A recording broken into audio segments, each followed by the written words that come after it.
Engraçado, porque parece que eu estava me preparando, ou Deus estava me preparando para o que aconteceu hoje, né? A gente tem uma reflexão todo domingo para começar a semana, às 8 horas da manhã. E até por várias circunstâncias, hoje não foi possível acontecer às 8, aconteceu às 8h30. E aí a palavra que Deus colocou no meu coração para começar a semana foi o princípio da pontualidade e da prudência, usando aquele texto lá das 10 virgens, e mostrando que pontualidade não é só conseguir chegar na hora, mas é estar preparado para aquilo que demora, embora não esteja atrasado. Às vezes a gente tem a sensação, né, de que tudo que está demorado é porque atrasou. E então eu tenho que ficar aqui com a sensação de que demorou, mas não está atrasado, amém? Só para consolar meu coração aqui, porque foi um esforço grande para a gente estar aqui, minha esposa. Fica de pé aí, bem, pessoal, te conhecer. Aleluia. Tem uma expressão bem do norte e nordeste do Brasil que eu gosto muito, porque é uma expressão superlativa. Quando você quer que uma pessoa entenda assim, alguma coisa assim no seu estado absoluto, então transfere para ela a responsabilidade de mencionar isso. Então o pessoal do norte e nordeste, eles descobriram uma figura de linguagem, que é o pensa uma situação difícil. Então, por mais que eu tente explicar que a situação é difícil, eu jogo para o outro, que ele fica do tamanho da dificuldade que ele acha que é muita, né? Eu estou usando tudo isso para dizer assim, pensa uma mulher crente para andar comigo, né? É bem no superlativo. Graças a Deus, temos um casal de amigos aí que se dispuseram a estar acompanhando a gente, estão conosco desde ontem, né? Nós tivemos um encontro lá, os meninos aqui, Mateus, Daniel, Tiago. Então, uma grande alegria estar com vocês. Abra a sua Bíblia lá em Efésios, no capítulo 4. Efésios, capítulo 4. E a gente quer refletir sobre umas coisas aqui,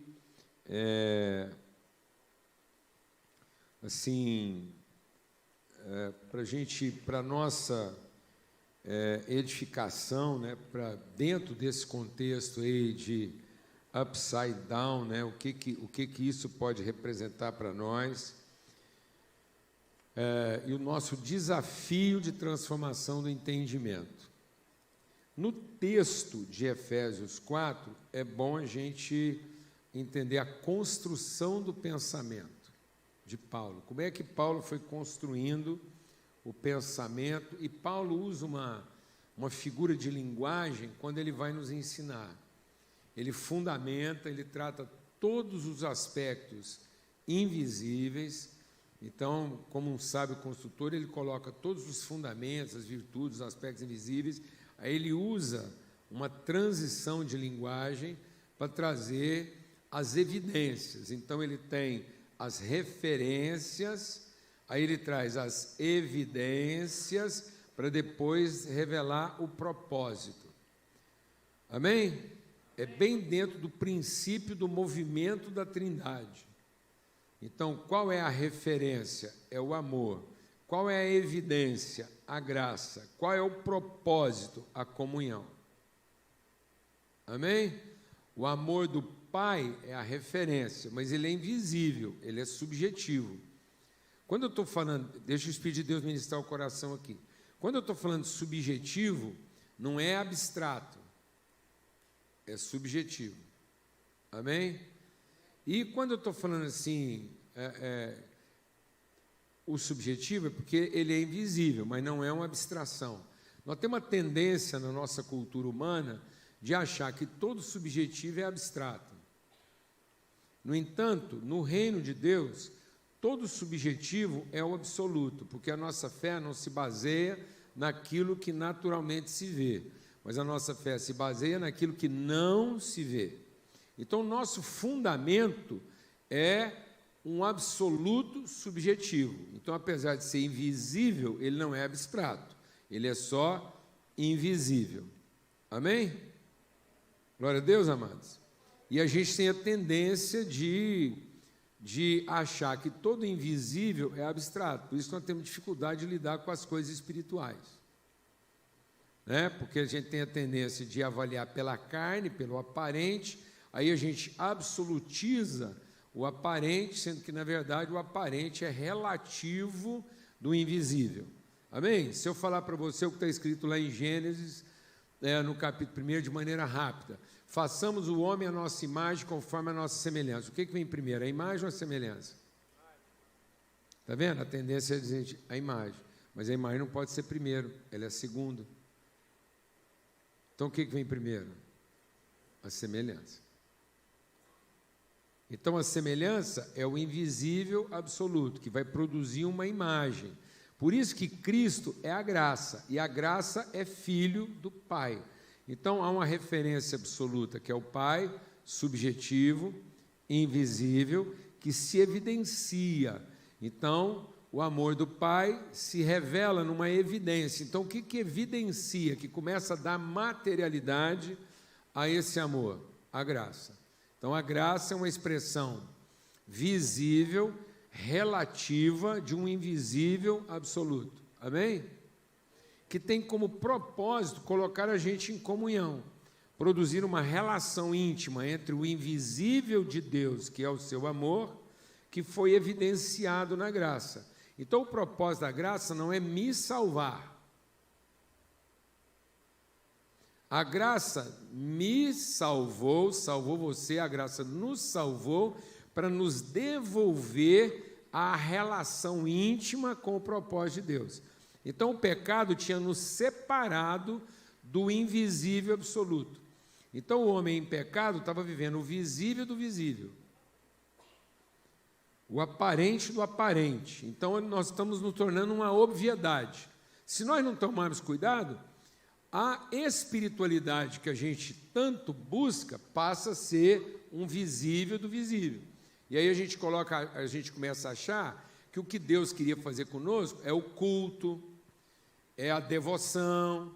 E Deus nunca fez nada para ser cultuado, nem para ser reconhecido na liturgia.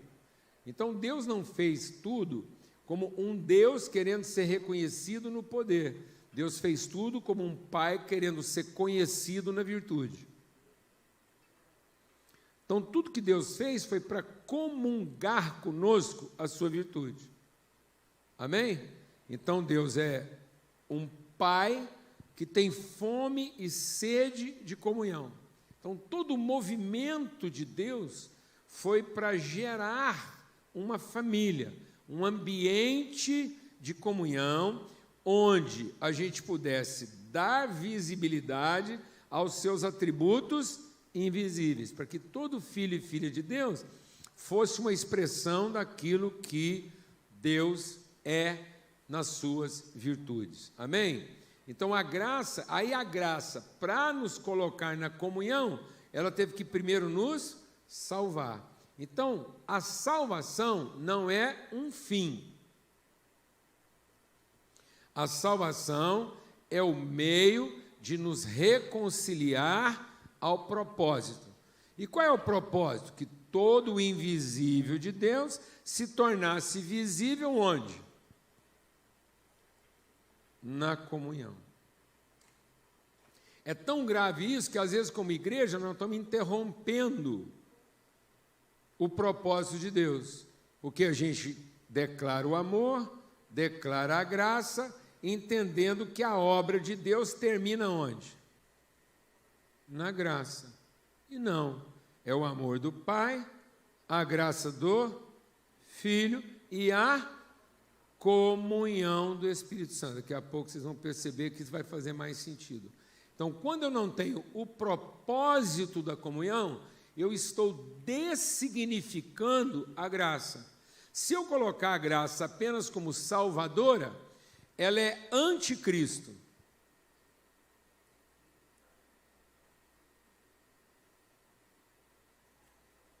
Peguei pesado?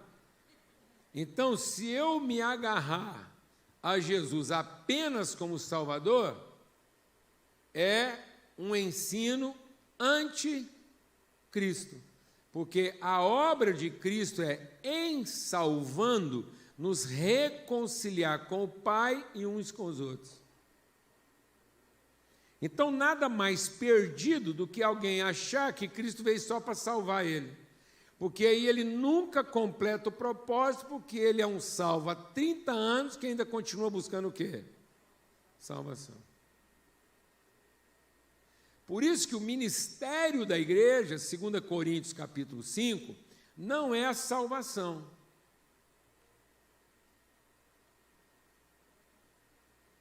A vocação da igreja não é a salvação. Salvação é o ministério de Jesus na cruz. A obra da salvação já foi feita e está completa. Se eu achar que ainda tem alguma coisa que tem que ser feita para salvar alguém, eu sou anticristo, porque estou dizendo que o que Cristo fez não foi o quê? Suficiente. Por isso que Paulo diz que nós não temos o ministério da salvação. Nós temos o ministério da reconciliação. E o que é o ministério da reconciliação? Para que todo filho e filha de Deus seja reconciliado com o seu propósito eterno. Por que é que Deus formou uma família? Isso tem tudo a ver com upside down aí, porque é uma transformação do entendimento. Porque a gente começa pensando que tudo que Cristo fez foi para salvar. E não foi para reconciliar. Então ele tinha que salvar, porque em pecado nós não podíamos cumprir o propósito, para nos devolver o propósito que é viver em comunhão. Glória a Deus. Servir uns aos outros, abençoar uns aos outros. Então nós não somos uma reunião de salvos. Nós somos um encontro de filhos. Nós não estamos aqui para celebrar a nossa salvação e nem para continuar buscando a salvação. Nós estamos aqui para dar sentido a ela e cumprir o seu propósito. Por isso que Paulo, escrevendo aos Efésios, se você chegar lá no capítulo 1, para entender isso, ele vai dizer o que aqui, ó? Bendito seja o Deus e Pai de nosso Senhor Jesus Cristo, que nos abençoou com todas as sortes de bênçãos espirituais, aonde? Onde nós já fomos abençoados? Lê aí, capítulo 1, verso 3. Onde nós já fomos abençoados? Nos lugares celestiais. Então, o cristão vai ser abençoado? Nós tínhamos que estar aqui buscando bênção? Não, amado. Buscar bênção é coisa de gente ignorante que não sabe o que Deus já deu. Glória a Deus, amado. Aleluia. Mas agora em Cristo nós temos o Espírito Santo, sabemos o que já nos foi dado, porque conforme Pedro diz, ele já nos abençoou com toda sorte de bênçãos e ele compartilhou isso conosco através da sua palavra, para que através da sua palavra nós sejamos coparticipantes da sua natureza. Então a palavra de Deus não é para você ter expectativa de bênção. A palavra de Deus é para você ter certeza de bênção. De modo que você nunca mais ocupe a sua vida e o seu tempo buscando a bênção que na verdade já foi dada, mas que você peça de Deus sabedoria para saber onde é que ela tem que ser usada. Aleluia. Glória a Deus. Amém. Então ele já abençoou. Antes da fundação do mundo, Deus nos escolheu nele, para sermos o quê? Santos e irrepreensíveis diante dele. Agora presta atenção. Em amor nos predestinou para ele, para sermos adotados como seus filhos por meio de Jesus Cristo, segundo o propósito da sua vontade, para louvor da glória de sua graça, que ele nos concedeu gratuitamente. Ele vai conceder? Não, ele já concedeu. Gratuitamente no amado. Nele temos a redenção, pelo seu sangue, a remissão dos pecados, segundo a riqueza da sua graça, que Deus derramou abundantemente sobre nós, toda sabedoria e entendimento. Ele nos revelou o mistério da sua vontade. O mistério da sua vontade, segundo o seu propósito, que ele apresentou em Cristo, de fazer convergir nele, na dispensação da plenitude do tempo, todas as coisas, tanto as do céu como as da terra. Em Cristo também fomos feitos herança. De novo, predestinados segundo o propósito daquele que faz todas as coisas conforme o conselho da sua vontade, E de novo, predestinado para quê? Para sermos para louvor da sua glória, nós os que de antemão esperamos em Cristo. Nele também, vocês, depois que ouviram a palavra da verdade, o evangelho da salvação, tendo crido, receberam o Espírito Santo da promessa. O Espírito é o penhor, o selo, a garantia da sua herança até o resgate da sua propriedade. Em louvor da sua glória. Então, por isso que a gente está insistindo aqui, para poder se transformar no entendimento, que quando Cristo foi anunciado pelos anjos, diz assim, é nascido o Salvador, que é Cristo o Senhor. Então, a obra de Cristo é o seu senhorio. Mas para exercer o seu senhorio, ele tinha que salvar. Amém? Amém, amados? Então, ele não é um salvador tentando ser senhor. Ele é um senhor salvando. Amém? Glória a Deus. Porque às vezes a gente acha assim, bom, eu recebi Jesus como salvador, agora se der tempo ele vai ser senhor. Não, amado. Ele só é de fato o seu salvador se você já o conheceu como senhor, se você entender que a salvação está dentro de um propósito de senhorio. E senhorio não é para padronizar o seu comportamento, é para orientar a sua caminhada. Então ele é senhor como orientador genético. Então o senhorio de Cristo não é uma voz de comando fora de você. O senhorio de Cristo é a natureza de Cristo em nós, nos impulsionando, nos empurrando, nos impelindo a ser exatamente aquilo que nós fomos feitos para ser. Por isso que é uma luta, mano. Ser cristão é uma crise, porque a carne está querendo uma coisa e o Espírito empurrando para outra. Glória a Deus. Aleluia. Amém? Amém? Amém. Então agora a gente pode ir lá para Efésios 4, porque aí ele diz o quê? E aí a figura de linguagem de Efésios 4 é o quê? Quando Paulo fala do invisível, que vai dar sentido ao visível, então a imagem que é segundo a semelhança, ele usa sempre uma figura de linguagem. Ele usa isso em Romanos, ele usa isso em Filipenses, ele usa isso aos Colossenses, ele usa isso aqui em Efésios. Ele é repetitivo nisso, que é o portanto, assim pois, então.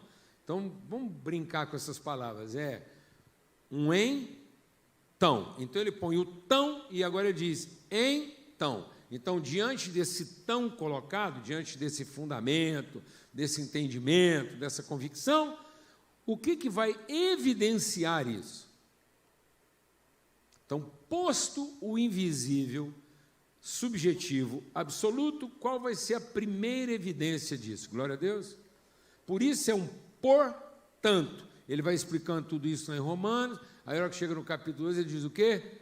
Portanto. Então ele fala o tanto, depois ele fala o por. Então, agora que nós temos essa convicção, que nós estamos certos disso, entendemos o senhorio, o propósito, o desígnio eterno, que ele já abençoou, que nós já fomos predestinados, então, qual vai ser a evidência disso? Então, uma vez colocado, amém?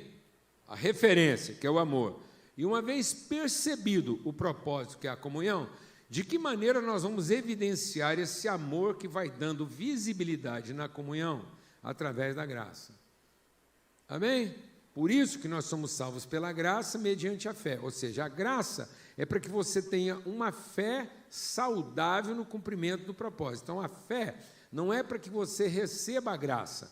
A fé é a certeza de uma graça recebida para que você cumpra o propósito. Então, a fé não é para que você busque a graça. A fé é para que você seja movido da graça. A fé não é a expectativa de receber mais graça. A fé é a possibilidade de ser transformado de graça sobre graça. Então, a graça forma em mim uma convicção. Convicção do quê? Da referência. Então, a graça, ela evidencia de maneira absoluta aquilo que o amor de Deus gerou. Então, agora, pela graça, eu tenho entendimento que eu não fui só amado pelo amor, eu fui gerado do amor. Então, mais do que ter sido amado pelo amor, eu fui feito de amor. Então, a minha substância genética é amor. Não para que eu fique louvando a Deus por ter sido amado, não, mas para que eu assuma a responsabilidade de amar tanto quanto Ele amou. Então, tal qual Cristo é, somos nós nesse mundo. Por isso que o Espírito, através da palavra, vai formar esse homem interior. Então, assim como Cristo foi formado pelo Espírito numa forma humana, Da mesma forma, ele entregou o Espírito e agora nós somos formados, expressão de Deus como Cristo. É Cristo sendo informado em nós, através de nós, para que eu tenha mente de Cristo, coração de Cristo, vida de Cristo, porque ele era único, unigênito. Mas ele se tornou primogênito de muitos irmãos. Então ele é a semente, o sêmen, ele é a genética estabelecida de Deus. Deus disse assim, ó, o meu amor será conhecido assim, eu vou gerar um filho.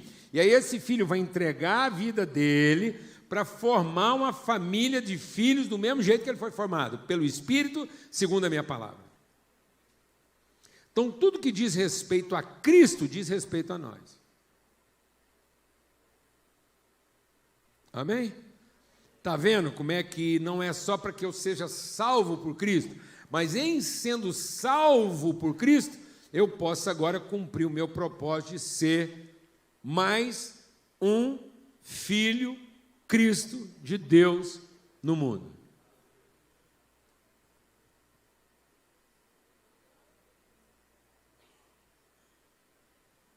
Amém? Portanto. Amém? Por isso que ele diz então aqui agora em Efésios, assim, ó. Por isso, portanto, então, eu prisioneiro do Senhor. Então, Paulo não é um prisioneiro algemado. Paulo é um prisioneiro genético. Glória a Deus, amado. Está no gene dele. O DNA dele é DNA Cristo. Então, toda vez que ele tenta resistir, ele tem uma crise. Amém? Dá dores. Porque ele é feito da substância amor de Cristo. Isso é bom demais, irmão. Isso é maravilhoso. Amém?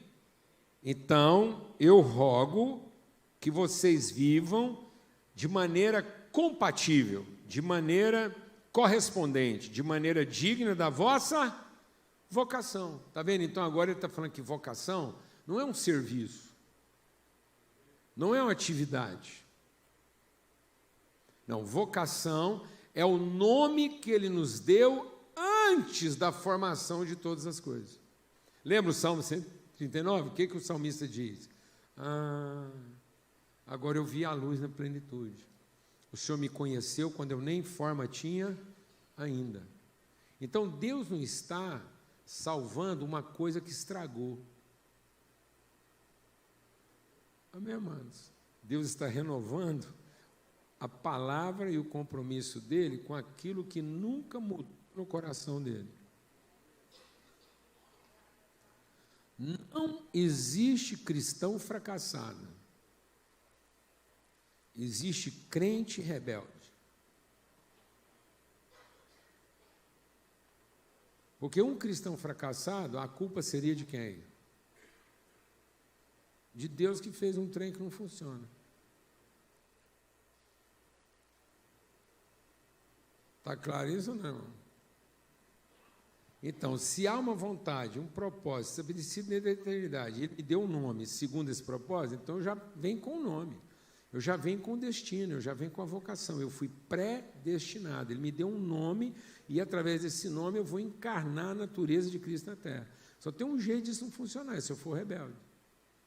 Então, para a minha vida não funcionar, Deus teria que ter fracassado, porque Ele é fiel, ainda que eu permaneça infiel, Ele permanece fiel. Então, deixa Deus ministrar o seu coração. Antes de Deus empenhar uma palavra com você, Ele empenhou uma palavra consigo a seu respeito. Vou falar devagar. Antes de Deus empenhar uma palavra com você, Ele empenhou uma palavra com Ele mesmo a nosso respeito. Então, só tem um jeito dessa coisa não funcionar. É se eu for rebelde. Por isso que quem é o meu Salvador? O Senhor. E aí Ele me salva, me reconciliando com o propósito. Amém? Deixa Deus ministrar aqui. Por isso que igreja não é lugar de buscar poder. Lugar de buscar poder de Deus é fora da igreja para os ignorantes. Só os ignorantes procuram poder. Porque procuram Deus. Mas quem já foi transformado pelo Espírito não procura mais poder, procura vontade.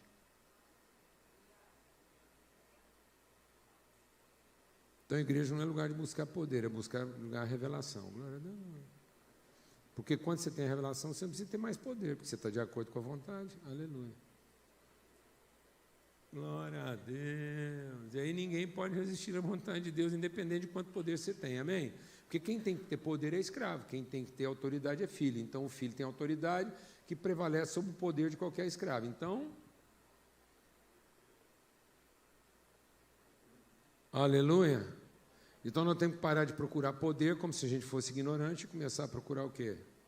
O propósito, porque agora nós somos filhos. Por isso que Paulo ficou buscando poder para resolver um problema, e Deus falou assim: você não precisa ter o seu problema resolvido, você só precisa conhecer minha vontade, porque minha graça te basta. E, aliás, eu vou te falar uma coisa, quanto menos poder você tiver, melhor você vai conhecer minha vontade, porque você vai perceber que você precisa de autoridade e não de poder. Por que muito jovem hoje está procurando poder? Porque tem crise de identidade. Porque se soubesse mesmo a vocação que ele tem, ele não estava procurando poder, ele estava buscando o quê? Conhecimento.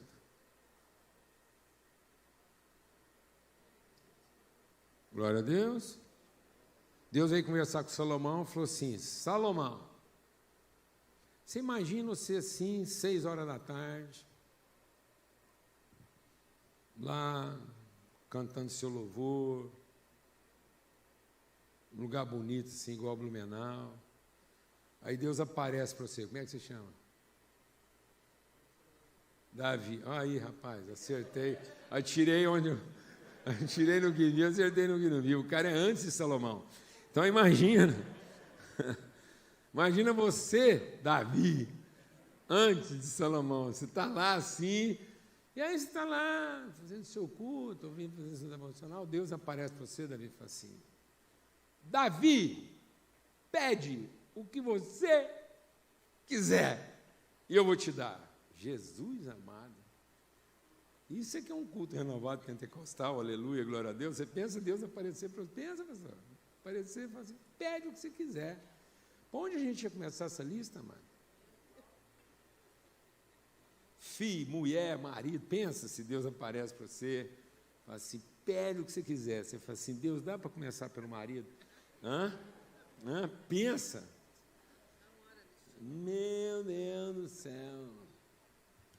Aí o Salomão pensou e falou assim: bom Deus, conhecendo a sua história com meu pai, e a forma como o Senhor sempre tratou ele para cumprir o propósito, é o seguinte: eu só preciso de uma coisa, sabedoria, porque qualquer tanto de povo é muito. Amém? Eu achei que eu estava casando com uma mulher. Depois eu descobri que eu casei com uma multidão. Que toda pessoa é multidão, entendeu? Basta dar ruim. Você sabe o que eu estou falando, não? Que essa mulher do seu lado aí, todo mundo acha que é uma pessoa, mas só você sabe que é uma multidão. Depois que vem os filhos, então, meu irmão, eu vou falar uma coisa: é um ajuntamento solene. E aí o que falta para a gente? O Salomão pensou, falou: não, eu só preciso de sabedoria. Eu preciso do quê? Revelação. Eu preciso de sensibilidade para saber qual é o seu propósito. Eu não preciso de poder, eu preciso de vontade. Eu preciso saber qual é a sua vontade, porque eu vou trabalhar dentro da sua vontade. Esse é o propósito. E aí Deus falou assim: Salomão, porque você não pediu poder, porque você não pediu dinheiro, e porque você não pediu saúde, mas você pediu revelação, eu vou te dar toda a revelação que você precisa. Mas tem mais, Salomão. Eu também vou te dar todo o poder que você precisa, todo o dinheiro que você precisa e toda a saúde que você precisa para cumprir a revelação. O que nós estamos fazendo hoje em dia, amados?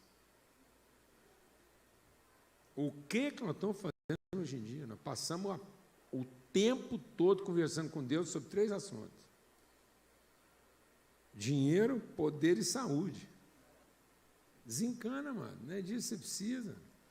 Quem pede isso são os ignorantes, mas quem conhece a Deus só precisa de uma coisa, mano: revelação da sua vontade para cumprir o seu propósito, porque Deus está engajado nisso, nenhum dos planos dele pode ser frustrado, aleluia. Amém? Ele empenha uma palavra com ele mesmo para que isso aconteça, então nós estamos garantidos. garantido, Ele já nos abençoa para cumprir o propósito que Ele determinou. Então eu só preciso cumprir o propósito, porque conhecendo o propósito, eu vou saber quanto poder, quanto dinheiro e quanta saúde já foi disponibilizado para isso. Amém, Davi? Glória a Deus. Então, andar de modo digno da nossa vocação. E aí, andando aí, né, porque para a gente ganhar tempo, aí no verso 7 diz: e a graça foi concedida a cada um de nós, segundo a medida do dom de Cristo, por isso diz, quando ele subiu às alturas, levou cativo o cativeiro e concedeu dons aos homens. Então, quando ele subiu, ele concedeu dons. Ora, o que quer dizer ele subiu, senão que também havia descido até as regiões mais baixas da terra? Irmãos, eu quero contar uma coisa para vocês que me impactou quando eu fui em Israel pela primeira vez. Em Israel tem o Rio Jordão lá, né? A sensação que eu tive é que Deus criou o mundo. Sensação. Que Deus criou tudo assim, depois estava tudo pronto. Ele falou assim: bom, agora eu vou fazer um negócio aqui na criação, só para deixar aqui uma referência, uma figura pedagógica. E aí eu acho que Deus foi lá e riscou com a unha o Rio Jordão.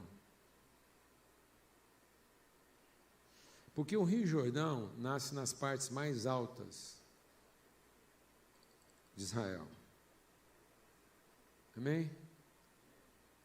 E ele nasce de uma combinação curiosa, de um rio que vem natural, né, como uma fonte natural, ele vem das águas que condensam no alto do monte, e ele vem de uma nascente profunda lá de dentro do monte. Então, é mais ou menos como se o Rio Jordão fosse formado de corpo, alma e espírito. Os três elementos da formação do homem estão representados lá. Aquilo que vem do alto, aquilo que vem do mais profundo e aquilo que vem da natureza. Amém? E aí o Rio Jordão vai descendo. Ele vai descendo até o Mar Morto. Só que o que me chocou é que quando Paulo diz assim, e Jesus desceu às partes mais baixas da terra, Paulo não tinha conhecimento geográfico, técnico, científico.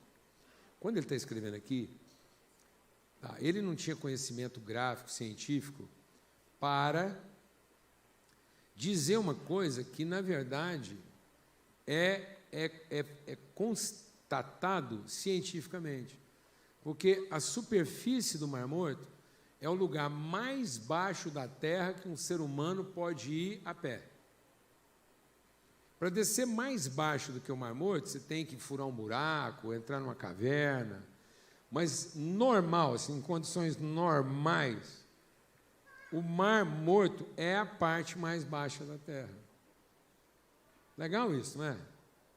Então, é um rio nascido no lugar mais alto, que desce ao lugar mais baixo. Quando Jesus falou com a mulher samaritana, disse assim: rios de água viva fluirão do seu interior. Agora, sabe uma coisa curiosa sobre rio? Que rio só é rio porque desce.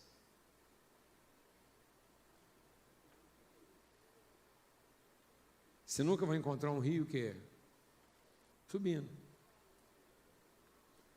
E sabe o que é curioso? É que lá na cidade celestial continua tendo um rio. Então parece que mesmo na Nova Jerusalém vai continuar tendo o quê? Descida. Porque o cristão não foi feito para subir.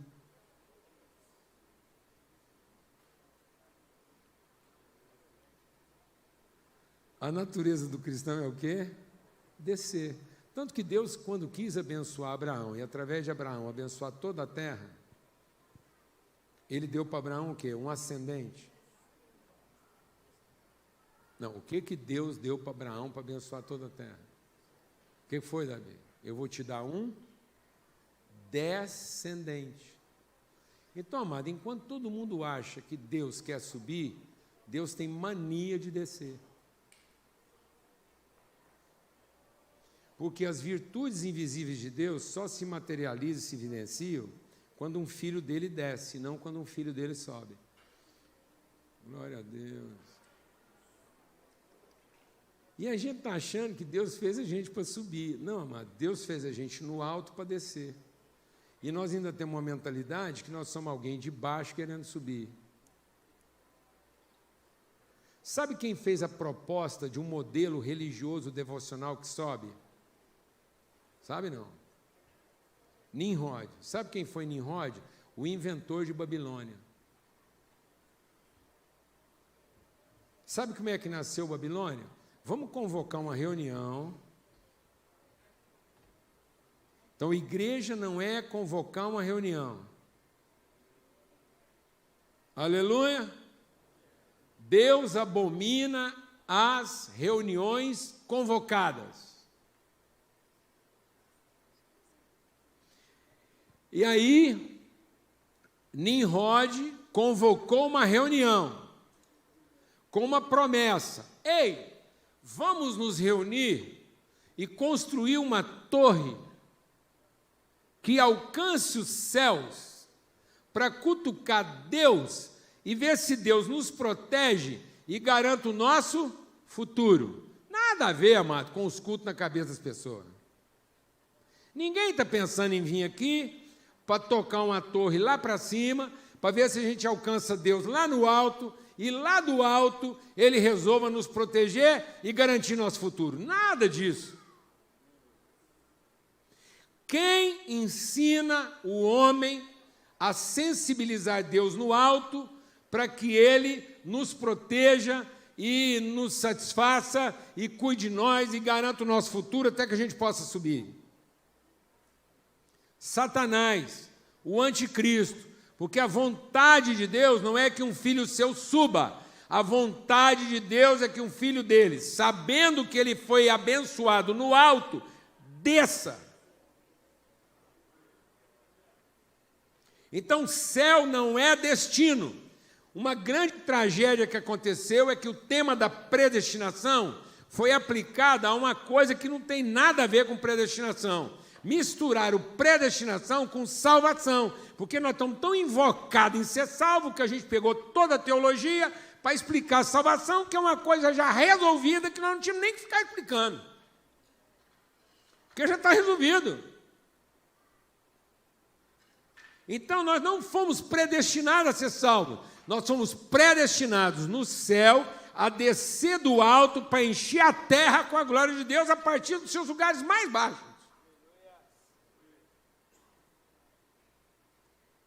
Então, céu não é endereço de destino, céu é endereço de origem, e aí a gente vem lá da origem, onde nós fomos gerados e abençoados, descemos na terra para cumprir o nosso destino, e tendo cumprido o nosso destino, a gente volta para casa. Então, céu não é lugar de ida, céu é lugar de volta, para quem fez o caminho de ida, para quem foi rio e desceu as partes mais baixas da terra. Então, qual é o destino da igreja? Você vai ficar chocado, está sentado? Porque só falta 3 minutos para acabar, então vai ser uma informação forte, você tem que assimilar em 3 minutos. Todo cristão tinha que ter o inferno como destino. Já entendeu ou não? Porque as portas do inferno não prevalecerão contra a igreja. Então nós tínhamos que tornar o inferno mais infernal. O capeta tentando fechar a porta e um entra e sai de crente. É crente entrando no inferno, tirando de lá quem não pertence lá e saindo. E aí os caras que guardam a porta do inferno não dão conta de prevalecer contra a igreja. É aquele entra e sai de crente no inferno, porque os crentes pararam de ficar querendo subir para finalmente resolver o quê? Desceu. Porque Deus não tem filho ascendente, Deus tem filho descendente. Deus não tem filho mar, que só enche. Deus tem filho rio, que só se esvazia, de modo que haja entre nós o mesmo sentimento de Cristo Jesus, que se esvaziou. Isso está tão grave. Eu tenho mais 2 minutinhos. Isso é tão grave, presta atenção, isso é tão grave que está fazendo a gente ler a Bíblia num outro sentido. E eu vou usar um exemplo aqui prático. Amém? Quando você lê o texto, enchei-vos do Espírito. Fala para mim. Eu vou declarar o texto. Quando você pensa assim, ó, enchei-vos do Espírito, você pensa? Ou você pensa, seja honesto. Não, seja honesto. Se ouviu o versículo, enchei-vos do Espírito, o que você pensou na hora? Ou você pensou? A respiração tem dois movimentos, inspirar e expirar. Glória a Deus. Amém? Ninguém tem falta de ar. Asfixia não é falta de ar. Amém? Porque existe uma pressão atmosférica que infunde ar dentro do pulmão, mesmo sem a gente querer. Glória a Deus. A asfixia é porque ou a sua musculatura do diafragma está frouxa, então ou você é uma pessoa que foi afrouxada, ou você é uma pessoa rija, endurecida. Então, se a sua musculatura estiver rígida ou relaxada, você não consegue fazer a contratura para expulsar, expirar o ar que você já inspirou. E aí o ar que você inspirou e não expirou, asfixia você. Eu vou provar aqui que ninguém morre de falta de ar, e asfixia não é falta de ar. Eu vou contar até 3, você puxa todo o ar que você der conta de puxar. E segura. Aí eu vou contar mais 3 e vou falar o que você vai fazer. 1, 2, 3, puxa tudo, você pode puxar. Segura, 1, 2, 3, puxa mais. Agora segura 10 minutos. Está vendo? Você está cheio de ar, em menos de 3 minutos você está asfixiado. Pelo ar que você não expirou. Nós somos formados por um Deus expirante, porque Deus criou todas as coisas. Faz assim com a boquinha assim, ó. Deus criou tudo. Faz assim. Pode fazer. Agora faz assim, ó. Falando. Falando. Disse Deus. Falou Deus. E quando Cristo consumou toda a obra, cumprindo todo o propósito de Deus, ele disse, está consumado. E tendo dito isso, ele... E aí ele disse assim, agora, do mesmo jeito que o Espírito me enviou e o Pai me enviou, eu envio vocês.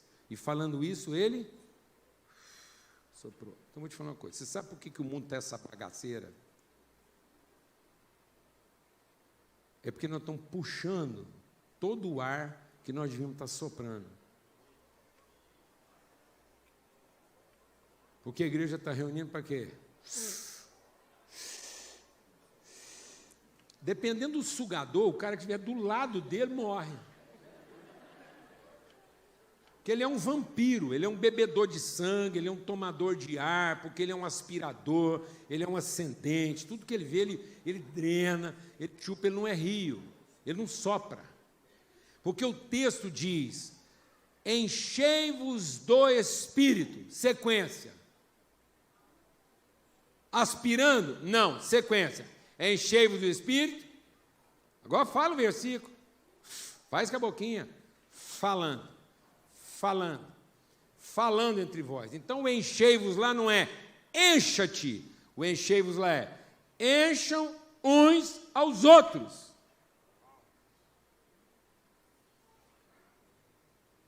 Então quando eu chego numa escola, em casa, quando você chega lá com seu pai, pelo amor de Deus, não vem aqui rezar para ver se o Espírito Santo converte seu pai, para você finalmente ter o pai que você merece, a escola que você merece, o colega de escola que você merece, a cidade que você merece. Vem aqui e fala assim, Deus, me ilumina os olhos do meu entendimento, me dá a revelação para que eu tenha a sabedoria de ser o filho que meu pai precisa, o aluno que a escola precisa, a pessoa que o Blumenau precisa, porque eu vim aqui para soprar. Então eu fui inspirado por um Deus soprante, eu fui gerado por um Cristo expirante, então o que me inspirou foi a expiração de Cristo. Então, como eu fui inspirado por um ser que expira, na minha vida eu expiro para inspirar outros. Porque não tem cidade que vai ser transformada enquanto conviver com uma igreja aspirante a ascender, mas uma igreja inspiradora, como quem quer descer.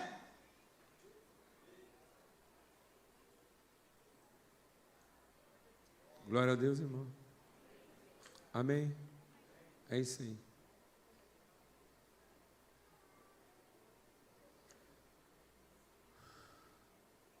A igreja de Jesus Cristo nesse país não está sofrendo um país ruim. Esse país está sofrendo uma igreja aspirante, que está mais ocupada em subir do que em descer. Nós não somos nós que estamos sofrendo um país ruim, porque isso não está na Bíblia, mas está na Bíblia que a criação geme à espera de que os filhos de Deus se revelem. E um filho de Deus só se revela quando ele consuma todas as coisas, expirando, se esvaziando, como quem quer descer, e não como quem tem expectativa de subir. Privilégio estar aqui com vocês, uma honra. Amém? Graças a Deus. E que daqui possa sair uma ventania, uma corrente de águas. Amém? Vocês estão inspirados aí por um rio que não para de descer. Tem um rio caudaloso para inspirar vocês nessa cidade. Então, toda vez que você olhar para aquele rio, você fala assim: Deus, eu quero ser rio, eu sou rio, fui feito para ser rio, então minha vocação é continuar descendo. Porque eu sou descendente do seu amor. Eu fui gerado lá nos lugares celestiais e agora eu tenho que descer até as partes mais baixas da terra. Aleluia, graças a Deus. Obrigado, Jessé. Amém. Amém. Vamos orar. Glória a Deus. Pai, muito obrigado por esse tempo aqui. Obrigado porque o Senhor nos inspira expirando. E nós queremos inspirar expirando. Que as pessoas sejam inspiradas por nós, por nos ver expirando em favor delas. Que elas sejam, ó Deus, inspiradas vendo o nosso compromisso em querer descer, e não a nossa expectativa e ambição em querer subir. Que nós sejamos primeiro os que descem, para depois subir. Para que a gente cumpra o nosso compromisso e a nossa vocação de esvaziar. Porque o Senhor já nos encheu de toda virtude, o Senhor já nos abençoou desde os lugares celestiais e nós temos certeza daquilo que o Senhor já nos deu. Que nossos olhos sejam iluminados, nossos corações sejam dilatados e que o Espírito Santo possa nos contrair, nos pressionar, para que tudo aquilo que o Senhor já colocou na nossa vida possa ser soprado em favor dos nossos irmãos. Em nome de Cristo Jesus. Amém. Graças a Deus. Amém. Vocês estão felizes? Uma salva de palmas para Jesus, então. Mateus, chega aqui. Rapidamente, o Mateus vai falar do material e aí depois nós estamos dispensados para um intervalo. Boa tarde, gente. Misericórdia. Depois dessa palavra fica baqueado, né? Boa tarde. Uma alegria gigante a gente estar aqui com vocês. A gente trouxe alguns materiais, aí o Jessé falou, fala aí. A gente acabou de chegar de Floripa, estamos lá desde sexta, sábado o dia inteiro, hoje pela manhã lá também no F-Hop, e hoje aqui a gente nem almoçou e já viemos direto.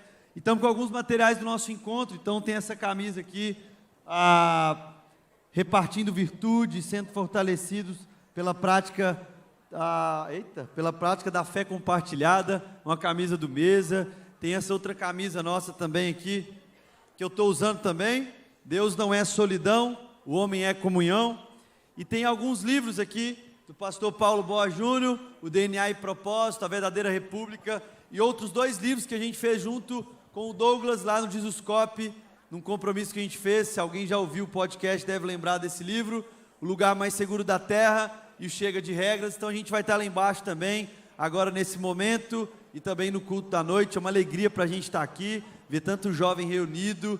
A gente está intenso nesses últimos dias, mas creio que Deus vai continuar falando aos nossos corações. Amém? Tamo junto então, e é nóis.